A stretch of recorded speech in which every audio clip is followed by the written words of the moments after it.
Hi guys, నేను మీ Sandhya. Welcome back to my channel. ఈరోజు రెసిపీ వచ్చేసి ఉప్మా అండి. ఎంతో టేస్టీగా ఉంటుంది ఈ ఉప్మా అయితే. ఎప్పుడు చేసుకునేలా కాకుండా ఇలా ఒకసారి ట్రై చేయండి, చాలా బాగుంటుంది ఈ ఉప్మా అనేది. ఎవరైనా తినని వాళ్ళు కూడా ఈ ఉప్మా టేస్ట్ చేస్తే మళ్ళీ మళ్ళీ తినాలనిపిస్తుంది, అంత బాగుంటుంది ఉప్మా అనేది. అయితే మనకు కావాల్సిన ఇంగ్రీడియంట్స్ చూసేసుకుందాం. కరివేపాకు, పచ్చిమిర్చి ఒక 5, ఎర్రగడ్డ ఒకటి సరిపోతుంది, తర్వాత టమాటో ఒకటి. ఇవి కట్ చేసి పెట్టుకున్నాక ఇది బెన్స్ రవ్వ అంటారు, దీన్ని ఉప్మా రవ్వ కూడా అంటారు. ఇప్పుడు ఒక ప్యాన్ తీసుకొని అందులో ఒక టేబుల్ స్పూన్ అలా ఆయిల్ వేసుకొని ఈ రవ్వని ఒక 2 మినిట్స్ అలా ఫ్రై చేసుకోవాలి.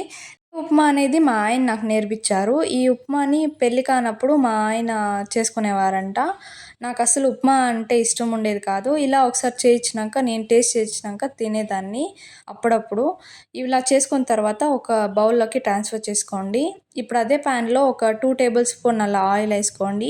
ఆయిల్ హీట్ అయిన తర్వాత సాసులు వేసుకోండి ఒక స్పూను. అది బాగా చిట్పట్లాడిన తర్వాత మనం కట్ చేసి పెట్టుకుంటున్నాం కదా టమాటో, ఎర్రగడ్డ, పచ్చిమిరకాయలు, కరివేపాకు ఉంటుంది కదా, అవన్నీ వేసుకొని ఒక 5 మినిట్స్ అలా ఫ్రై చేసుకోండి. టమాటా అనేది బాగా మగ్గాలి, అప్పుడే మనకు చాలా బాగుంటుంది ఉప్మా అనేది. ఇలా బాగా ఫ్రై అయిన తర్వాత మనం వాటర్ అనేది యాడ్ చేసుకోవాలి. నేనైతే ఇలా చిన్న గ్లాసులో 3 గ్లాస్ తీసుకున్నా రవ్వ అయితే. వాటర్ అయితే ఒక 7 గ్లాసెస్ వేయాలి. ఇలా వేసుకుంటే మనకి చాలా బాగా కుక్ అవుతుంది ఉప్మా అనేది. వాటర్ యాడ్ చేసుకున్న తర్వాత మనం స్పైసెస్ అనేది యాడ్ చేసుకోవాలి. ఫస్ట్ అయితే నేను పసుపు వేసుకుంటున్నా ఒక స్పూన్ వరకు, తర్వాత ఉప్పు అనేది యాడ్ చేసుకోవాలి. నేను ఉప్పు ఒక 2 స్పూన్స్ వరకు యాడ్ చేసుకుంటున్నా.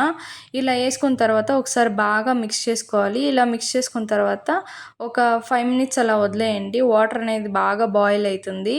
బాయిల్ అయిన తర్వాత మనం రవ్వ అనేది వేయించుకుంటాం కదా, ఆ రవ్వని అయితే యాడ్ చేసుకోవాలి కొంచెం కొంచెంగా. ఇలా వేసుకొని ఒకసారి బాగా తిప్పుకుంటే అది కొంచెం కొంచెంగా గట్టిపడుతుంది. ఇలా పెట్టిన తర్వాత ఇలా మొత్తం రవ్వ వేసుకున్న తర్వాత ఒకసారి బాగా మిక్స్ చేసుకోండి.